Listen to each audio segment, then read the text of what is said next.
Kita telah bergabung dengan koresponden CNN Indonesia Iwan Hermawan di TKP penemuan 4 jenazah kakak beradik di Jagakarsa, Jakarta Selatan.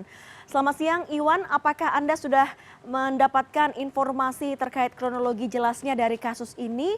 Karena kan ini diawali dengan kasus dugaan KDRT terhadap sang ibu.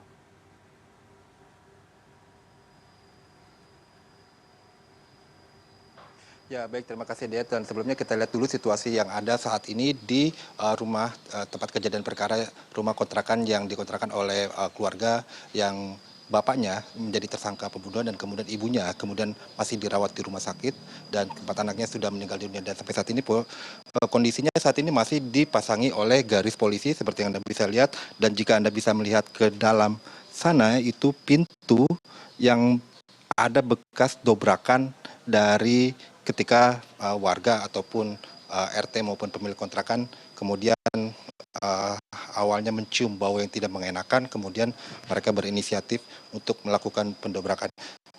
Dan tadi juga saya sempat berbicara dengan pemilik kontrakan dari tempat ini, yaitu bernama Ibu Asmoro Dwi Astuti, dan ia menyebutkan bahwa ada fakta baru bahwa memang sebenarnya si pengontrak atau pelaku ini sudah 4 bulan menunggak pembayaran kontrakan ini. Jadi bahkan dari tenggat waktu terakhirnya adalah tanggal 15 Desember ini seharusnya yang mengontrak di tempat ini harus keluar dari tempat kontrakan ini, dan itu tadi pembicaraan saya dengan pemilik kontrakannya. Dan untuk mengontrak tempat ini itu dibutuhkan biaya 2,5 juta rupiah, dan memang ketika si pengontrak ini mengalami kesulitan keuangan, ia sempat berkomunikasi dengan pemilik kontrakan bahwa ia meminta waktu ataupun meminta tenggat waktu seperti itu untuk mencari uang ataupun membayar kontrakannya seperti itu. Tapi kemudian setelah lewat 4 bulan sudah habis masa tenggangnya dan ia harus keluar dari kontrakan ini, dan itu bisa jadi itu merupakan salah satu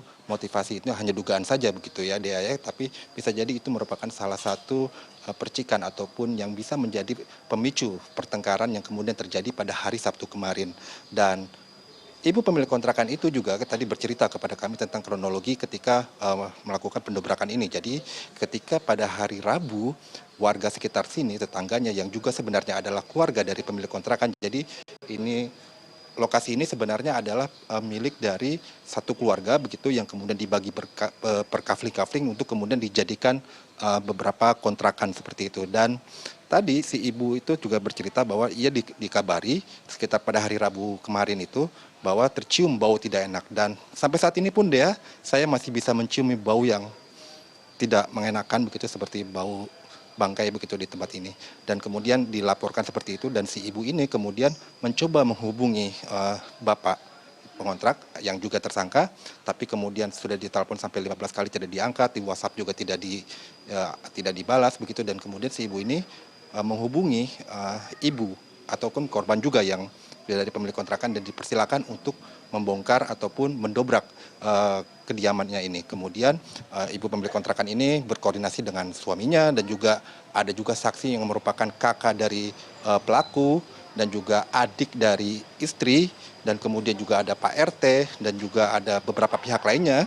Jadi karena sudah cukup banyak orang di situ, kemudian mereka melakukan pendobrakan, dan pada saat itulah ditemukan 4 jenazah di dalam kamar mandi, maksud kami berjajar di tempat tidur, dan kemudian ada satu yang merupakan tersangka, diduga tersangka, ayah dari si korban, 4 korban ini yang berada di kamar mandi dengan tangan berlumuran darah seperti itu. Dan kemudian kasusnya setelah menemukan seperti itu dari pihak RT maupun dari pihak pemilik kontrakan, kemudian memanggil polisi untuk melakukan penanganan lebih lanjut. Dan sampai saat ini kami juga masih menunggu apakah nanti akan ada semacam olah TKP lagi, walaupun sebenarnya sudah dilakukan juga seperti kemarin. Dan tadi kami juga sempat berbicara dengan Dinas Perlindungan Perempuan dan Anak di Provinsi DKI Jakarta, dan mereka menyebutkan bahwa memang saat ini yang dibutuhkan kita melihat ke depannya seperti itu, karena memang yang sangat terguncang dalam peristiwa ini tentu adalah ibu dari korban, karena ia sudah menjadi korban KDRT, dan kemudian juga dan anak-anaknya pun kemudian meninggal dunia seperti itu. Dan saat ini dari Dinas Perlindungan Perempuan dan Anak sudah mendampingi untuk memberikan pendampingan psikologis terhadap ibu korban, walaupun situasinya saat ini ia masih diisolasi seperti itu.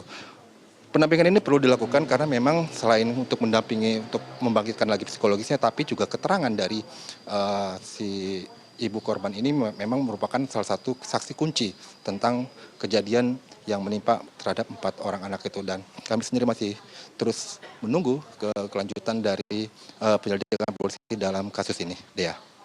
Akan tunggu bagaimana penyelidikan yang dilakukan oleh pihak kepolisian. Terima kasih koresponden CNN Indonesia Iwan Hermawan melaporkan langsung dari kawasan Jagakarsa di Jakarta Selatan.